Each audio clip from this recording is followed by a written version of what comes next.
chopper pulled away, the woods went dead quiet. No birds, no bugs. Just fog and trees that felt wrong. We found a ripped open capsule, claw marks and steel, and something out there watching us with red eyes. One by one, my team disappeared or died in ways that should never happen. I made it out, but I didn't forget. So before we continue, please make sure to like and subscribe to support the channel, and comment down below where you're watching from. Thanks.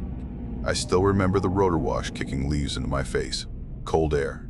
Late autumn. That sharp bite in the wind you only get around the Missouri-Arkansas line. The Ozarks were nothing but rolling black shapes under the moon, thick with old timber that looked older than anything we should have been walking into.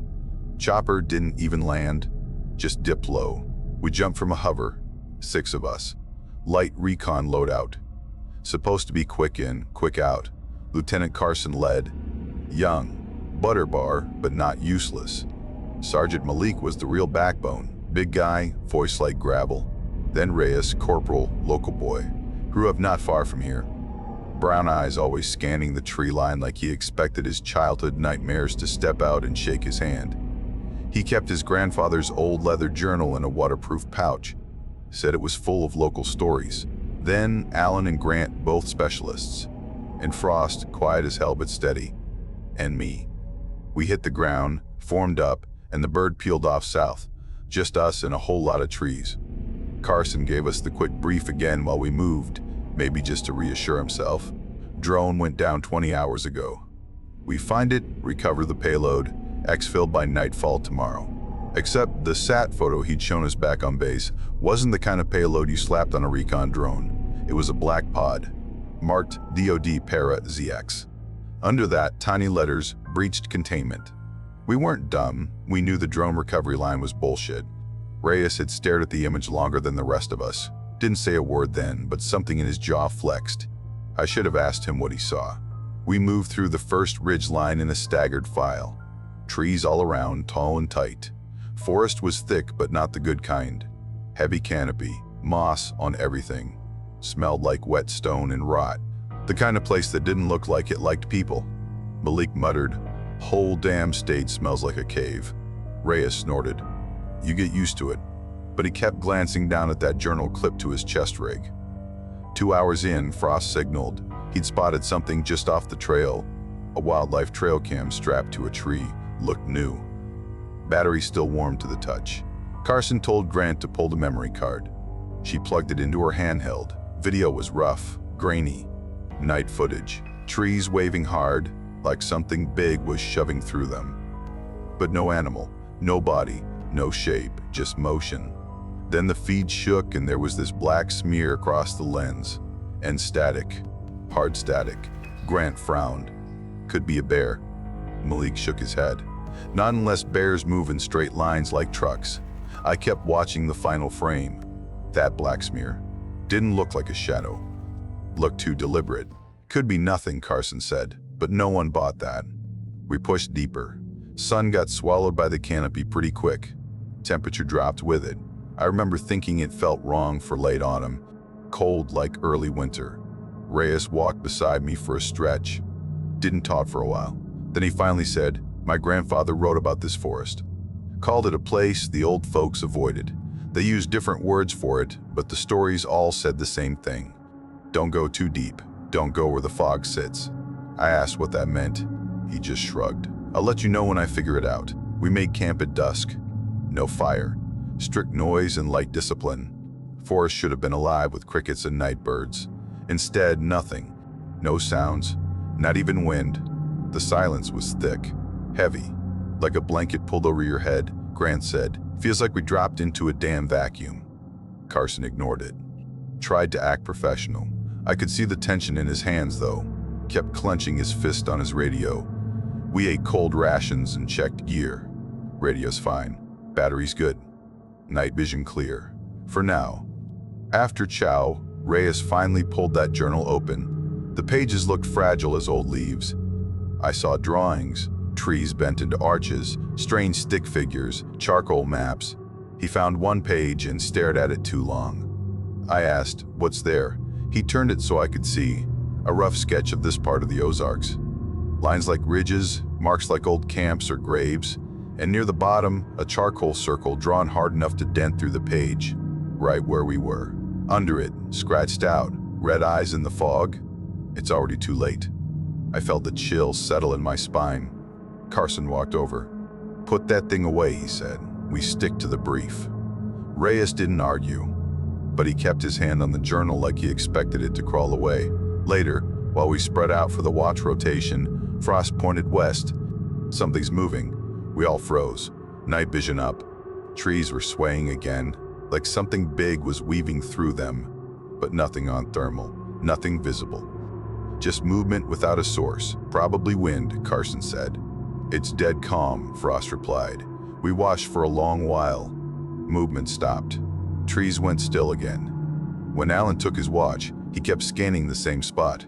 I saw him tense. "Thought I heard something," he whispered over the radio. "Sounded like someone calling my name."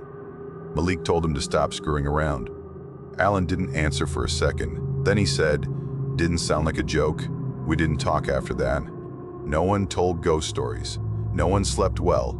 Something about that forest felt old, not ancient in a poetic way. Old like it had waited a long time for someone stupid enough to walk into it. We should have turned around that first night. Should have called for pickup. Should have admitted the mission smelled wrong. But we were rangers. We'd walked into worse places. And pride's a hell of a leash. So we stayed in those trees, and the trees stayed awake. By morning, the cold felt worse, a wet cold that crawled under the uniform. Sky barely visible through the canopy. Gray light dripping in like it didn't want to touch the ground. We packed quick and moved south toward the last drone coordinates. Reyes led point for a while. He claimed he knew how the old trails curved, even if the forest looked different from when he was a kid. I didn't doubt him, but the deeper we went, the more the place felt wrong. Trails that should have been there weren't. Ones that shouldn't exist suddenly appeared. About an hour in, the sounds faded again. No birds, no bugs, no branches cracking under small animals, just our boots and breathing. Malik called a halt. "You hear that?" None of us heard anything. That was the problem. "Place is too damn quiet," he muttered. "Forest this thick should be loud as hell." We pushed forward anyway, because what else were we going to do? Then Grant spotted something near a ravine. "Body," she said. We moved in slow, weapons up. It wasn't a person, it was a boar. Huge one, or had been. Back was bent the wrong way, twisted like someone grabbed it and folded it until bones snapped. Eyes were gone. Clean holes where they should have been. No blood. No drag marks. No tracks. Carson crouched. "Predator? Nothing around here does that," Reyes said quietly. He looked sick, not scared. Sick, like he recognized what he was seeing but didn't want to. Malik asked him, "This in that journal of yours?" Reyes didn't answer at first, then he nodded once. "Something like it." Carson gave him a sharp look. "Explain." Reyes sighed, pulled the journal out, flipped through pages full of cramped handwriting. Old words, older drawings. He found a page with a rough sketch of a twisted animal. Under it, "Takes the eyes so it sees what you see." He shut the journal quick. "Old stories," he said. "Hillfolk stuff. Doesn't mean anything," but he didn't sound sure. We left the boar and kept moving, but the pace slowed. Everyone kept scanning the trees, not for threats, for movement that didn't match anything living. Our gear started acting up around midday. Frost's compass spun once, then froze pointing east no matter how he turned it. My GPS locked up, screen stuck on a blank grid. Radios hissed now and then with a low buzzing sound like a bad wire. Carson ordered checks. Nothing helped. Fresh batteries didn't fix the readings. "We stay on bearings," Carson said. "Sun's out enough," but even he didn't sound convinced. The fog showed up 2 hours later, thin at first, just drifting between trunks. We thought it'd burn off. It didn't. It spread, thickened, turned the forest into a maze of pale shapes. Reyes slowed down. Hand rested on that journal like he felt it getting heavier. "You okay?" I asked. "No," he said. "This part wasn't supposed to be real." I wanted to ask what he meant, but right then we heard something far off. A long wailing sound, echoing through the fog. Almost human. Allan whispered, "That's not a coyote." Malik agreed. "Coyotes don't sound like someone dying slow." The wail came again. Closer. Too close. Then it changed pitch, like it was copying its own echo, mocking it. We tightened up, rifles shouldered, scanning every direction. Fog made everything a few feet away look like a ghost. Then Allan stiffened. It said my name again. Carson snapped, "Nobody said your damn name." Allan shook his head. His face was pale, eyes wide. It was in the fog, like someone whispering into my ear. Malik moved beside him. "You're stressed. Keep it together." But Allan wasn't looking at Malik. He was staring past him, into the fog. Not like he saw something, more like something saw him. We heard branches moving to our left. Slow, deliberate, not the wind. Something heavy testing the ground. Carson signaled us into a defensive arc. We waited, breathing shallow. Nothing came out of the fog. Nothing moved again, but the feeling stayed, like eyes behind every tree. We picked up the pace, heading toward higher ground. Fog clung harder as we climbed. Felt like the air was getting thicker. When we finally found a clearing big enough to rest, the sun was already dropping. It looked blurred, like the fog was swallowing the light. We set camp again. Radio still messed up. Compass useless. GPS dead. Reyes sat apart from the group, flipping through that journal with shaking hands. I walked over.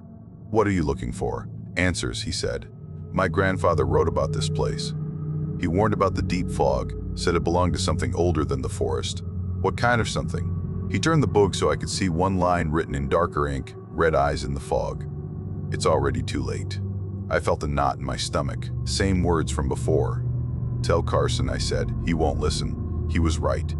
Later, when the dark settled like a thick blanket, the howling started again, but softer, closer, like it was circling us. Grant whispered, "It's hunting." "No," Reyes said. "It's watching." Hours passed. No sleep. The fog never lifted, not even with the temperature dropping. Then, right before dawn, we heard it again. A voice, calling from the trees. Not a howl, not an echo, not an echo. A voice, saying Allan's name. Allan's breath hitched. He stared into the dark, and the forest stared back. Allan vanished just after sunrise. One moment he was behind Frost, watching the rear. Next moment Frost turned to check spacing, and Allan was gone. No sound. No footprints leading off, just empty space where he should have been. Carson swore under his breath. He wandered off. Has to be close. But none of us believed that. Not with how that fog curled around the trees. Not with how the forest kept swallowing our tracks. We fanned out in a tight radius. Sounded off every 30 seconds. Malik kept calling Allan's name on the radio even though the signal crackled like someone was chewing through the wires. Frost found something on the ground near a rotten log. Allan's boot prints. Just two of them. Deep, like he'd stepped hard. Then nothing. No second step. No drag. No sign of a struggle. Just like he'd been lifted off the ground. We moved fast, tension high. Reyes read from the journal while walking, voice low. "It comes in the early light. Takes the first one who hears it," Carson snapped. "Shut that book." Reyes ignored him. Kept turning pages like he was trying to find a page that didn't exist. His hands shook. Malik radioed again. "Allan, if you're screwing with us, you're buying the whole platoon beer for a year." Static answered him. Then Allan stepped out of the fog up ahead. Barefoot, shirt torn, pale as the fog itself. Carson froze. "Allan, you good?" Allan blinked slow, like waking up from a coma. "I'm here," he swayed. Malik grabbed him before he collapsed. That's when we saw the marks. 3 long, burn-like gashes across his chest, running from collarbone to stomach. Clean lines, blackened skin. "No blood," Grant whispered. "What the hell did that?" Allan shook his head. "I don't remember." His voice cracked. "I was walking. Then I wasn't. Then there was nothing." He stared past us, into the trees. Eyes wide and glassy. Reyes checked the marks. "These aren't cuts. They're burns." "Burns don't look like claws," Frost said. Allan flinched at the word claws. Didn't say why. We tried to regroup, but the forest pushed back. Fog worsened. Air turned heavy. Every direction looked the same. Then we found the second trail cam, or what was left of it. The metal casing was snapped in half, bite marks crushed through steel. Real teeth marks, deep, shredded wires dangled like guts. Grant crouched beside it. "Nothing out here can bite through this." Reyes didn't answer. He was staring at the trees again. Carson forced us forward. We kept moving. Drone should be another kilometer. We moved in a tight formation, Allan in the middle. He kept mumbling under his breath, words too soft to catch. Frost tried to listen, but every time he leaned in, Allan stopped. We found the crash site mid-afternoon. I wish we hadn't. The drone itself was scattered across a clearing, most of it smashed on impact. But the black capsule, the real payload, sat half buried in the dirt, size of a coffin. Steel plating dented, door cracked open. Carson approached first. Malik and I followed. Reyes stayed back, staring at the capsule like it was a grave he'd seen before. Inside, a chair was bolted to the frame. Padded restraints torn loose, claw marks gouged into the steel walls. Fresh ones, blood smeared in thick streaks along the floor. "Not dry yet," Malik muttered. "Someone was inside this thing." Carson shook his head. "DOD doesn't put people in these." "Then what did they put in it?" I asked. Carson didn't answer, because he didn't know. Reyes finally stepped forward. He opened the journal to a page with a drawing of a black box sitting under twisted trees. Under it, the container breaks. The hunger doesn't. He read lower. "It doesn't eat, it remembers." We all went quiet. Allan stepped closer to the capsule. He stared inside like he recognized something. His lips moved, quiet, like he was replying to a voice only he could hear. Malik grabbed his shoulder. "Back off."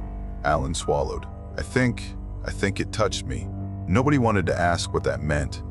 Frost found a trail leading south. Trees broken. Soil churned up like something big dragged itself away from the capsule. No tracks. Just damage. As if whatever moved didn't touch the ground. Reyes was breathing hard now, almost panicking. This place wasn't supposed to be real. They were just stories. Carson snapped, "Get it together. We need to call this in." He pulled his radio, static, just like before. A thick buzzing sound, low and steady, almost humming. Allan winced. "Make it stop." "What?" I asked. He pointed at the radio, the voice. "It's too loud." There was no voice, just static. We backed out of the clearing. Carson tried climbing a ridge to get a signal. No luck. Fog thickened around us again. We set a defensive perimeter while we regrouped. Allan sat with his back against the log, breathing fast. Frost checked his pulse, but Allan shoved him away. "I'm fine," he said. But he wasn't. His eyes kept drifting to the trees, pupils wide, swallowing the color. Carson said, "We're heading west. Hard and fast. We get to higher ground and call extraction." Reyes shook his head. "West won't matter." "You got a better plan?" Carson asked. Reyes didn't answer. Just looked at the journal again. When we moved out, Allan walked slow, like he was half asleep. He stumbled twice. Grant tried to help him, but he pulled away, muttering something under his breath. Sounded like, "It follows the lines." When I asked what lines, he didn't answer. We walked until the fog turned the world into nothing. Then Allan stopped. "Do you hear it?" he whispered. We didn't, not at first. Then came a deep sound, a low groan, like old wood bending under weight. Then branches snapped. Malik raised his rifle, eyes up. We scanned everywhere. Nothing. Then everything went silent again. Allan pressed a hand to his chest wound. His fingers trembled. "It's close." We didn't know it then, but something had already taken him. Not his body. Something deeper. Something that remembered him. Something that wanted more. We tried pulling out west, straight line. Landmarks marked, pace steady. No brakes, no talking except for checks. Didn't matter. We passed the same bent tree twice. I knew it was the same one because Frost carved a quick X in the bark the first time. Deep cut. Couldn't miss it. 15 minutes later, we walked right by it again. Same angle, same moss, same X. Carson stopped dead. "How the hell did we double back?" "We didn't," Frost said. "I never turned us." Reyes flipped open the journal with shaky fingers. "This is it. The loop. The loop." My grandfather wrote about the forest folding on itself. Said once the fog comes, you don't walk where you want. You walk where it lets you. Molly glared. "Enough with the stories. They're not stories," Reyes said. Not anymore. Carson ordered us into a new formation. Tight, deliberate. We used the sun through the fog to confirm direction. Straight west. No deviation. 10 minutes later, Malik dropped the flare casing to mark our path. Bright red. Impossible to miss. We kept moving. Fog thick enough to taste. Air heavy. Everything damp. The forest felt like it was breathing slow and deep. We hit another ridge. A steep one. Frost checked his map. This isn't right. There should be a creek on our left. There wasn't. Only more trees and fog. We followed the ridge down until the ground leveled out. Reyes was muttering under his breath. Sounded like prayers. Or warnings. Then we saw it. The flare casing. The same one Malik dropped. Sitting right where it shouldn't be. Carson cursed. We're moving in a circle. Reyes shook his head. No. The forest is circling us. Malik stepped closer to the flare, picked it up, crushed it in his fist. We push harder. No stopping until we break out. We moved again, faster. Hard pace, tight spacing. Fog swallowed the sound of our boots. Felt like we were marching inside a giant lung. Time went weird. Couldn't tell if we walked 10 minutes or an hour. Wristwatches all froze at different minutes. Frost hit his twice before giving up. Grant finally said what we were all thinking. Something's keeping us here. No one argued. We tried north, same loop. We tried south, same terrain repeating like a broken record. Every path led back to that ridge. Same rock, same crooked pine, same dead silence. Carson stopped us again, his face pale. This is impossible. Allan spoke from the back, voice thin. It's not impossible. He pointed toward the trees. It's moving us. Everyone stared at him. His eyes were wrong, pupils too large. Edges bleeding into the brown, veins darkening like ink spreading under the skin. Reyes took a slow step away. You need to sit. Allan shook his head. It's showing me paths. I can almost see them. Frost whispered to me. What does that mean? I didn't know. Didn't want to. We set camp again near the ridge because there was nowhere else to go. Fog wouldn't lift. Even the air tasted stale. Heavy. Carson tried the radio again. Static. Nothing but that buzzing hum that made Allan flinch like someone stabbed him. He pressed a hand to his forehead. It's not static. What is it then? Grant asked. A voice, Allan whispered, just low. Too low to hear unless it knows you. Malik lost patience. Allan, shut it. You scaring everyone. Allan laughed, soft, hollow. You should be scared. We all went quiet. Night dropped fast, no stars. Fog glowed faintly with the moon, but you couldn't see the sky. Felt like we were stuck under a giant wet blanket. We took watch shifts again. Reyes refused to sleep. Just sat with that journal open, flipping pages with sweaty hands. I walked over. What are you looking for? A way out, he said. There should be something. A warning, a rule. Something about the loop. You find anything? He pointed at a line written in old handwriting. It circles until it chooses. Chooses what? I asked. Reyes shut the journal. Us. I didn't sleep either. Sometime past midnight, Allan started talking. Not loud, not shouting, just mumbling. But it wasn't his voice. Not exactly. It had two tones. One his, one deeper. Off. Grant shook him awake. Allan, stop. He gasped like he'd been drowning. It's close. What is? Frost asked. Allan's breathing sped up. The thing that broke the capsule. The thing that remembers. Reyes stood. Remember what? Allan looked at him with wide, glassy eyes. Us. That hit harder than it should have. We tried to calm him, but he wouldn't stop shaking. He stared into the fog like he was waiting for something to walk out.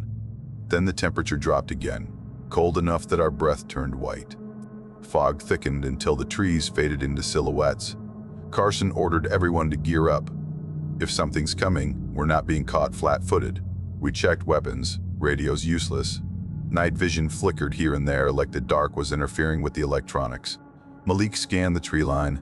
Feels like it's hurting us. Into what? Grant asked. Allan answered in that double-layer voice.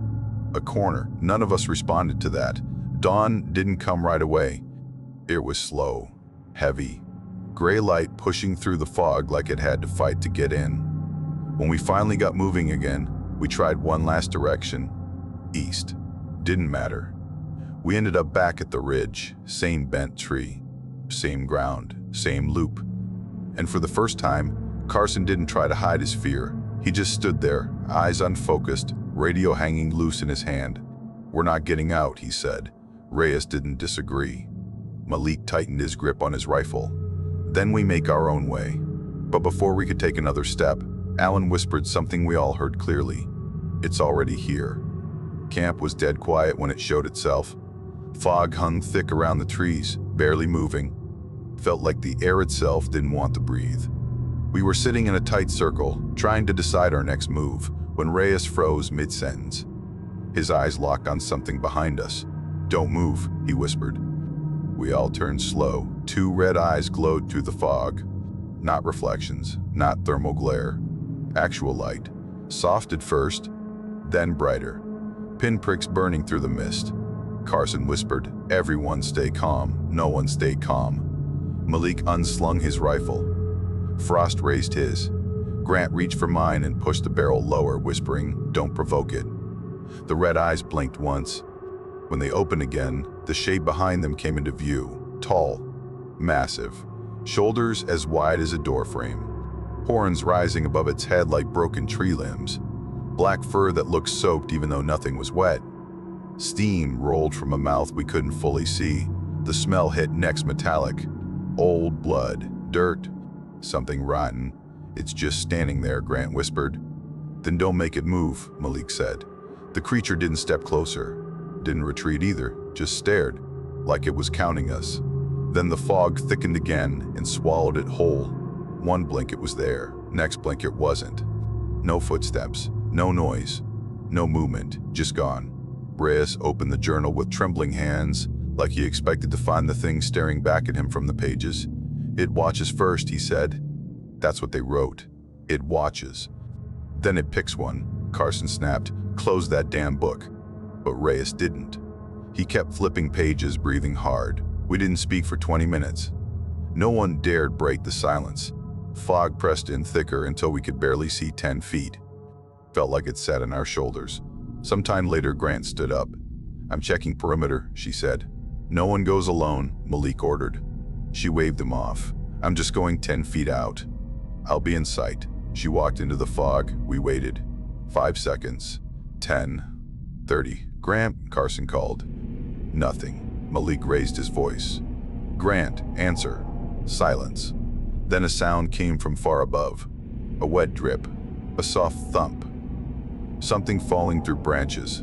Frost spotted it first. Up top. We aimed our rifles upward. Grant hung upside down in a tall pine, impaled on a broken limb straight through her back, jutting out her chest. Blood dripped slow, almost lazy. Her head dangled, hair swinging with the faint breeze. Eyes wide open. Mouth twisted in a frozen scream. Reyes stumbled back, retching. Malik cursed loud and raw. Carson went pale. But that wasn't the worst part. Symbols were carved into her chest.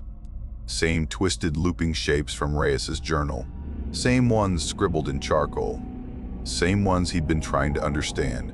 Below her body, tied with sinew to a lower branch, hung a necklace. A jawbone, with her dog tags dangling from it. Frost whispered, "That thing did this in seconds." Carson swallowed hard. "Cut her down." "No," Reyes said. "Leave her." Carson grabbed him by the vest. "We're not leaving her like that." Reyes didn't fight. He just pointed to the journal. "You cut her down, it follows the blood. You leave her, it marks that kill and moves on." Carson let go slow. "You knew about this? These rules?" Reyes shook his head hard. "I don't know anything. It's all stories. Old superstitions. I don't know what's real and what's not." But Allan stepped forward, eyes wide, pupils swallowing nearly all the color. "He's right." Carson turned. "Don't start." Allan looked up at Grant's body like he was looking at an experiment. It leaves signs, messages, reminders. It marched territory with the dead. Malik shoved him back. "Get away from her." Allan didn't resist. He stood still, breathing hard, trembling. The black veins along his neck seemed darker now, spreading. Carson barked, "We move. Now. East. No stopping. We find high ground or we die down here." Nobody argued. We left Grant hanging because Reyes said to, because Allan said to, because deep down, none of us wanted to touch her. Not after seeing what the creature did. Fog thickened as we moved. Frost kept scanning upward like he expected to see her again in another tree. Malik walked ahead of him, muttering curses under his breath. Allan drifted in the middle. He kept holding his chest, fingers tracing the burn marks. Every few minutes he whispered something to himself. Sounded like names. Carson checked behind us every few steps. Keep your spacing tight. Reyes stayed right beside me, clutching the journal. I shouldn't have brought this, he whispered. You didn't cause this, I said. He shook his head. The people who wrote these stories didn't survive them. Why did I think writing it down made it safe? We hit another ridge. Fog thinned just enough for us to see maybe 30 feet. Frost stopped suddenly. What now? Malik asked. Frost pointed. In the dirt ahead, symbols were carved, same as on Grant. Fresh, deep, like claws had raked through soil and stone. Reyes stared at them. It's marking a path. Then we avoid it, Carson said, so we turned left and walked straight into another carving. Same symbols, different direction. We turned again, same thing. Then again, every route, every turn, every path, marked. I think it's hurting us, Frost said. No, Reyes replied. It's teaching us. Allan started laughing, low, unsteady. Malik spun on him. What's funny? Allan wiped tears from his eyes, though he wasn't crying. It learned us. That's all. Now it gets to play. Carson snapped. Shut your mouth. Allan didn't. It took Grant fast because she was brave. It'll take the rest slow. We kept moving, because stopping meant thinking, and thinking meant breaking. The fog thickened again, so thick it felt solid. Then somewhere behind us came a sound, a low growl, not animal, a voice under it, human-like, mocking. It stretched out Grant's final scream, twisted it, played it back to us through the trees. Reyes covered his ears. Stop, stop. But it didn't stop. The scream echoed again and again, higher, sharper, like someone tearing metal. Malik grabbed Carson. We need to move. Carson nodded. Run. We ran, not as soldiers, as prey. Ran until lungs burned and legs felt heavy. Ran until the scream finally stopped. But the quiet after was worse, because that meant it was hunting again, watching, choosing the next one. And it wasn't going to wait long. Allan got worse after Grant died, faster than any of us expected. By midday, his veins were black up to his jaw, not swollen, just dark, like ink seeping through skin. His pupils kept expanding until the brown of his eyes was almost gone. He walked with his head tilted, like listening to something only he could hear. Carson tried to keep formation tight, but the forest didn't care. Fog twisted thicker.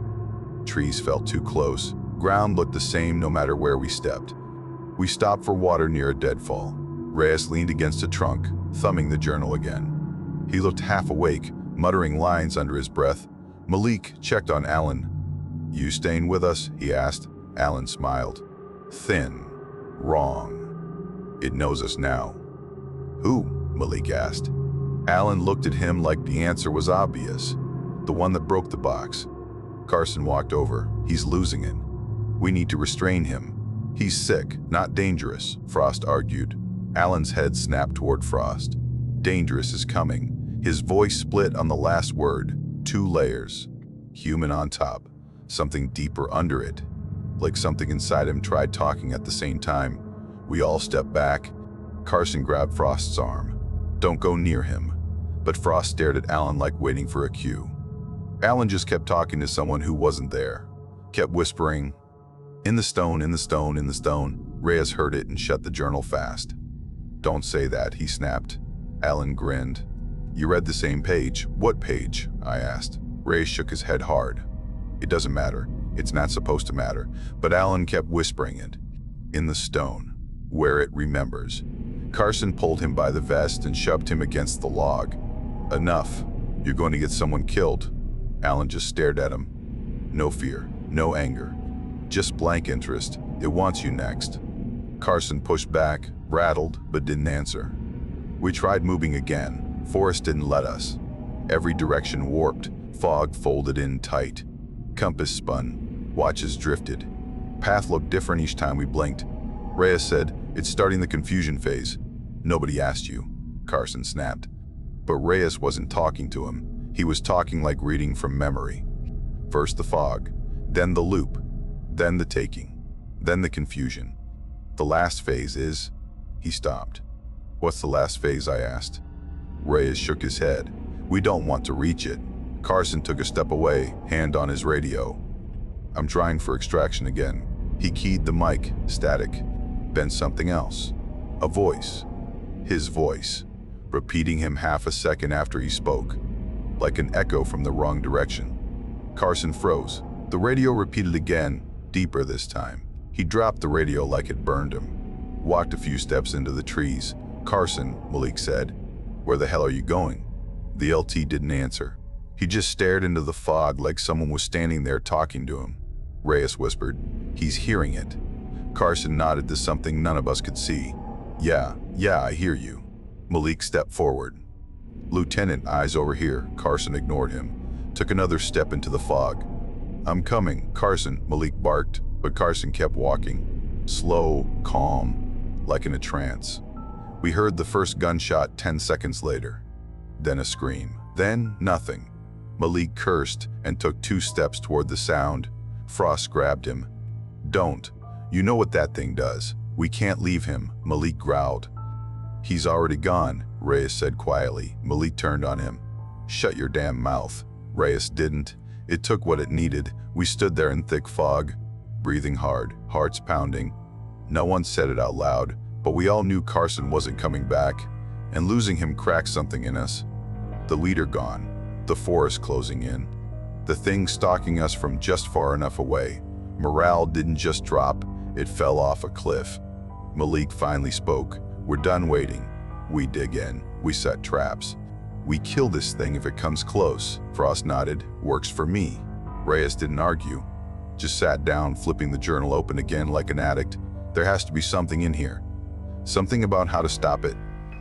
"It's not something you stop," Allan whispered. "It's something you survive." His voice layered again, echoing itself. We looked at him. Then his body seized, hard. He fell to his knees, clawing at his chest. Veins bulged under the skin. Black ink spreading faster.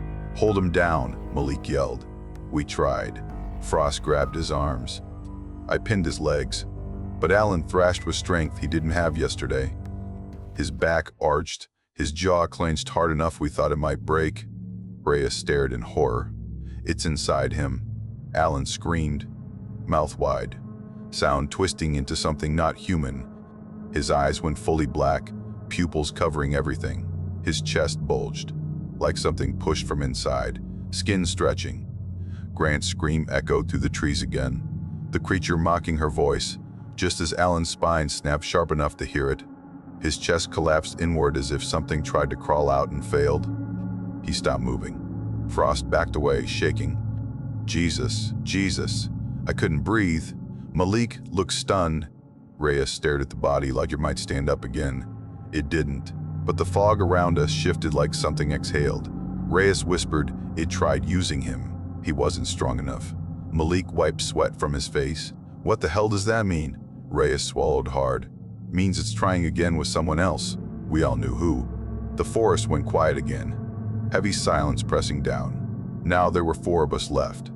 4 targets. 4 chances for that thing to finish whatever it started. And the night wasn't even close. Night dropped fast. No sunset. No warning. 1 second gray light, next second darkness thick enough to choke on. Fog rolled in like a tide, swallowing the trees, the ground, our breath. Only 4 of us left. Malik, Reyes, Frost, and me. We'd lost Carson, lost Grant, lost Allan, all in less than 24 hours. Malik set us in a tight perimeter. We hold here. We set traps. We make this bastard come to us. We worked fast. Hands shaking but focused. Fear sharp. Real. We poured out the rest of the fuel we had, 2 small cans, and spread it in a wide circle around camp. Malik rigged grenades on tripwires. Frost stacked loose branches and dry bark. Reyes tore pages from his journal and shoved them under the logs. He didn't look happy about it, but he did it anyway. It doesn't like fire, he muttered. Not in the stories. I didn't know if fire mattered. But we needed anything that gave us a chance. Fog thickened until the world ended 10 feet away. The trees looked like shadows pressed against thinner shadows. Silence hung heavy, broken only by our breathing. Then something moved. A branch snapped. Not loud, just sharp enough to cut through the air. Frost held his rifle up, left side. Malik pointed him to shift position. Reyes clutched the journal like a life jacket.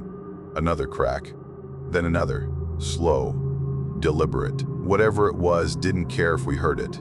Malik whispered, "Everyone hold steady." A growl rolled through the fog, deep, low, felt under the skin, like the ground humming. Reyes stiffened. "That's not a growl." "What is it then?" I asked. "A warning."